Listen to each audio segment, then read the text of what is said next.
অন্য অরুণাচলের তৃতীয় পর্বে আনিনি ও মেচুকা ভ্রমণের আজ আমাদের চতুর্থ দিন। আনিনিতে আজ আমাদের দ্বিতীয় দিন। আমরা আজ যাচ্ছি ড্রি ভ্যালি, দেখব ব্রুনি চেকপোস্ট, চিগু ক্যাম্প, অ্যাসেচো ডিয়াফ্রা ক্যাম্প আর অসংখ্য জলপ্রপাত ও অপার সৌন্দর্য। প্রথমেই আমরা আসি ব্রুনি চেকপোস্ট। বুর্নির শেষ সীমারেখা পর্যন্ত আমরা চলে এসেছি। এরপরে আর যাওয়ার পারমিশন নেই, এই ট্রেকিং এর পারমিশন লাগে এবং গাইডও নিতে হয়। এখান দিয়ে রাস্তা ঘুরে গেছে, পেমো, আইও এইসব ভ্যালি আছে, ওগুলোকে ট্রেক করতে যায়। আসামে বাড়ি, খুব ভালো লাগলো এদের সাথে পরিচিত হয়ে, কেন বাইক চালানো আমার এক সময় খুবই শখ ছিল। চলো আঙ্কেল, চলো চান করতে যাবো। না লাঠি নিয়ে গেছো, জঙ্গল কেটে কেটে যাও। না। আনিনি থেকে ব্রুনি আসার পথে রাস্তার দুধারে অন্ততপক্ষে 25টা জলপ্রপাত চোখের সামনেই দেখতে পাবেন। আরও কিছু জলপ্রপাত আছে যেগুলোতে দূর থেকে দেখাই যাবে, কিন্তু আপনাকে কাছে যেতে গেলে জঙ্গলের মধ্যে দিয়ে যেতে হবে। আর একটা বিষয়ে সাবধান করে দিই, এই অঞ্চলে ব্ল্যাক ফ্লাই বা ওদের ভাষায় বলে ডামডিম বলে এক ধরনের মাছি আছে, যে মাছিগুলো কামড়ালে বেশ ক্ষতি হয়, অ্যালার্জি, র্যাশ এগুলো বেরোয়, ক্ষতি হয়। সুতরাং সেগুলো থেকে সাবধান থাকবেন। ফুল স্লিভ জামা এবং ডেটল আর নারকেল তেল মিশিয়ে মাখতে হবে। আমরা এখন রয়েছি চিগু ক্যাম্পে, বেশ সাজানো গোছানো। এটি মূলত একটি রিসর্টে এই কটেজের মতো ঘরগুলি, এইগুলি দেখতে ভালো। রাত্রে থাকার জন্য লোক খুবই কম দেখলাম।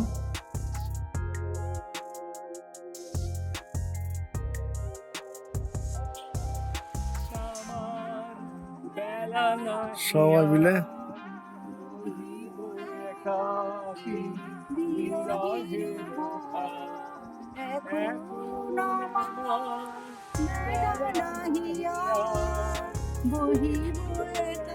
ওখানে ডাইনিং এরিয়া,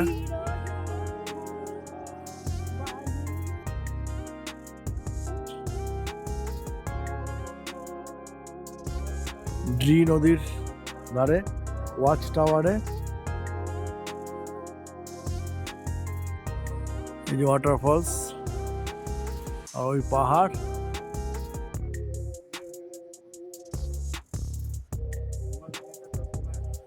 আর এই চিগু ক্যাম্প, বহুল চর্চিত, বহুল প্রচারিত,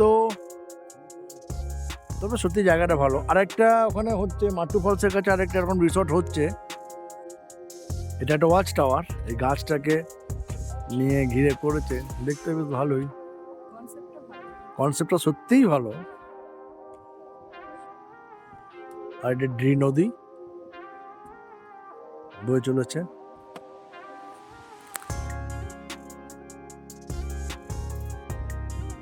সামনে সুউচ্চ পাহাড়, ওই সামনে বরফ সিংহ।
আমরা এখন এসেছি ড্রিয়াফ্রা ক্যাম্প সাইট।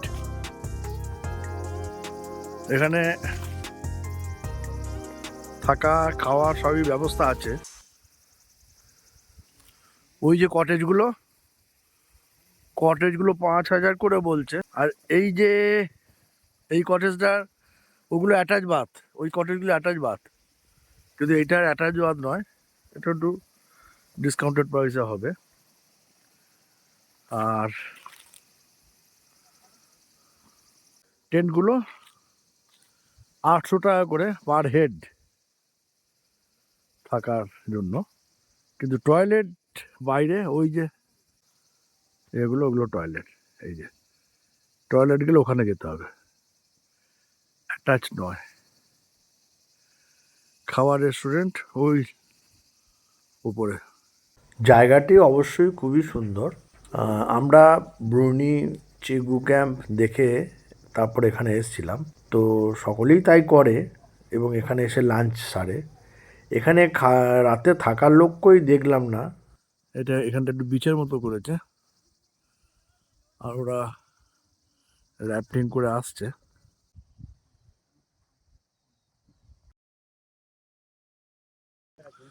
বেশ বিচে যাওয়ার একটা অভিজ্ঞতা মনে হচ্ছে, ভালোই লাগছে।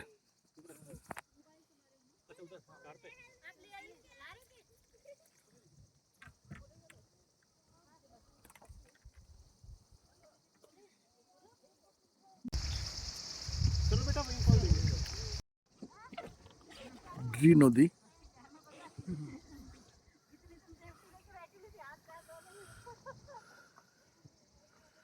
ড্রি আফরা ক্যাম্প সাইট। সারাটা দিন ড্রি ভ্যালি চষে বেরিয়েছি। তারপর আমরা রাত্রে ফিরে এসেছিলাম আনিনিতে আমাদের হোমস্টেতে, এবং আমার মতে এটাই সবথেকে ভালো হয়েছিল, কারণ বেশ কিছু অসুবিধাজনিত কারণে চিগু ক্যাম্পে বা ড্রিয়াফ্রা ক্যাম্পে থাকার কোনো মানে খুঁজে পাইনি। আনিনিকে বিদায় জানিয়ে চললাম রোয়িং। আনিনি থেকে রোয়িং ফিরছি 5:40-এ বেরিয়েছি আনিনি থেকে। কানো থেকে 17 মাইল এই পর্যন্ত রাস্তা ব্লক। 17 মাইলে দাঁড়িয়ে আছি। এখান থেকে হুগলি 17 কিলোমিটার। খুব সুন্দর, দেখুন ফার্মগুলো দেখুন।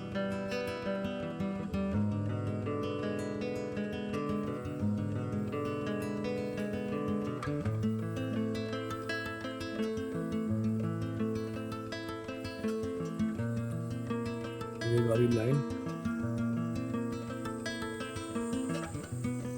এই এখানে একটা মাইলস্টোন রয়েছে।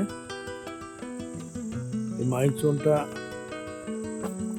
হুগলি, তার মানে 17 কিলোমিটার। এই যে 17 কিলোমিটার। এই যে গাড়ির লাইন, ড্রাইভারের আড্ডা মারছে। এই রাস্তা ব্লক, আমরা এগিয়ে যাচ্ছি একটু।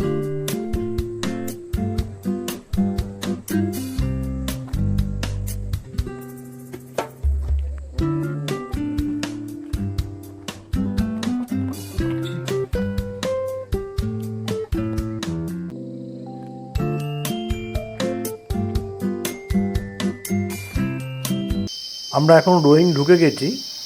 তো এটা সেলি লেক। এখানে ঝিঝি পোকার আওয়াজগুলো শুনুন, ঠিক যেন মনে হচ্ছে পুরোহিতে ঘন্টা বাজাচ্ছে। এখানে থাকার ও খাওয়ার দুটোই ব্যবস্থা আছে। ইচ্ছে আপনি খেতে পারেন এখানে, আর থাকার ঘরও রয়েছে। লেকে নিচে নেমে গিয়ে বোটিংও করতে পারেন। পরিবেশটি খুবই মনোরম, একটি ডাক থাকতে পারলে মন্দ হয় না। এবার আমরা রোয়িংয়ের বোটানিক্যাল গার্ডেন দেখে চলে আসি কাকু হোটেল।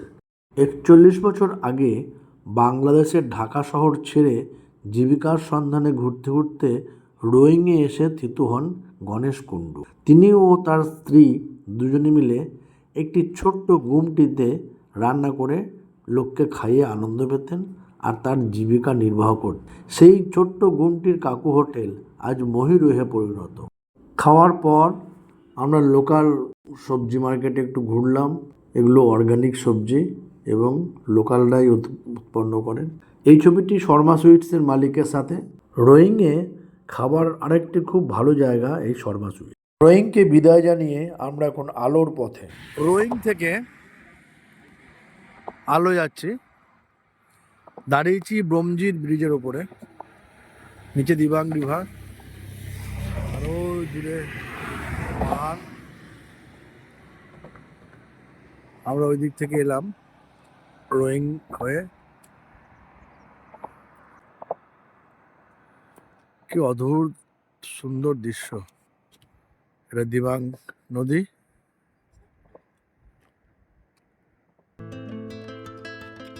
অপূর্ব সুন্দর।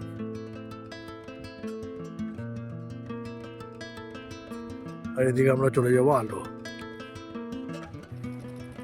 আমরা আছি রানাঘাট একটি জায়গায়, যাচ্ছি আলো, রোয়িং থেকে আলো যাচ্ছে। আর এটা হচ্ছে ওই রানাঘাট ব্রিজের পাশেই আমরা রয়েছি।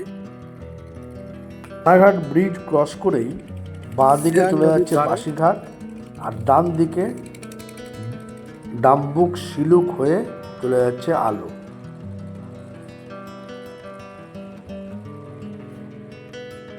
এই রানাঘাট ব্রিজ। এবার আমরা আলোর দিকে চলে যাব।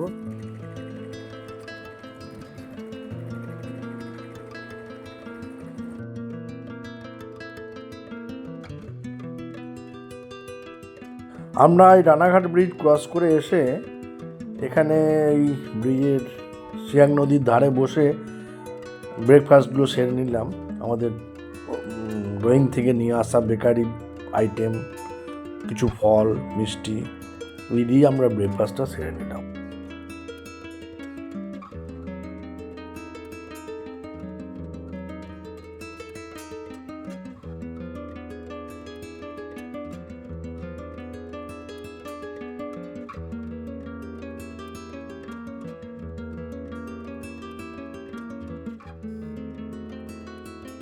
অরুণাচল প্রদেশের সিলুক গ্রামে আমরা এখন ঘুরে বেড়াচ্ছি। এটা নাকি অরুণাচল প্রদেশের সব থেকে পরিষ্কার পরিচ্ছন্ন গ্রাম, ক্লিনেস্ট ভিলেজ, যেটা আমরা মেঘালয়ের মাওলিনাঙে দেখেছিলাম। খুবই ভালো। নোংরাগুলো ফেলার জন্য ডাস্টবিন।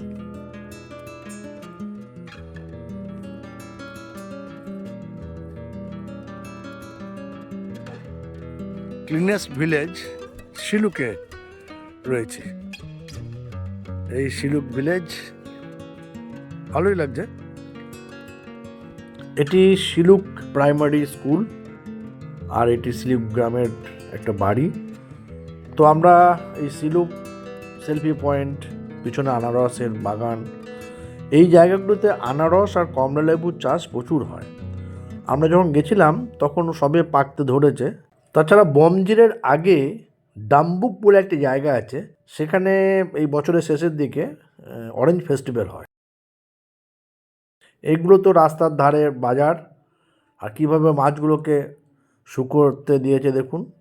আর এটা বাঁশের গোড়া, এগুলো কিন্তু ওরা তরকারি রান্না করে খায়।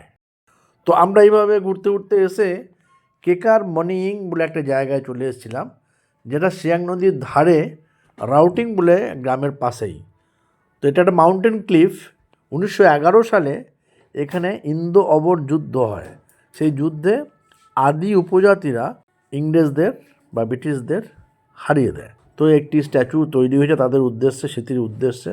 আর এই সামনেই একটা গুহামুখ দেখলাম, যেটা আমরা কিছুটা গিয়ে আর চলে আসি। তো এই বিষয়গুলো কিন্তু গুগলে কোনো উল্লেখ পাইনি। আলো হোটেলের মালিক ইনি, মিস্টার কিনলে, আর এই আমাদের হোটেলের ঘর। পরের পর্বে থাকবে বিকেলটা আমরা আলোতে কীভাবে কাটিয়েছিলাম আর মেচুকা যাওয়ার রাস্তা বর্ণনা। সাথে থাকার জন্য অসংখ্য ধন্যবাদ। ভিডিওগুলি দেখতে থাকুন, তাহলে অনেক বিষয়ে আইডিয়া পাবেন।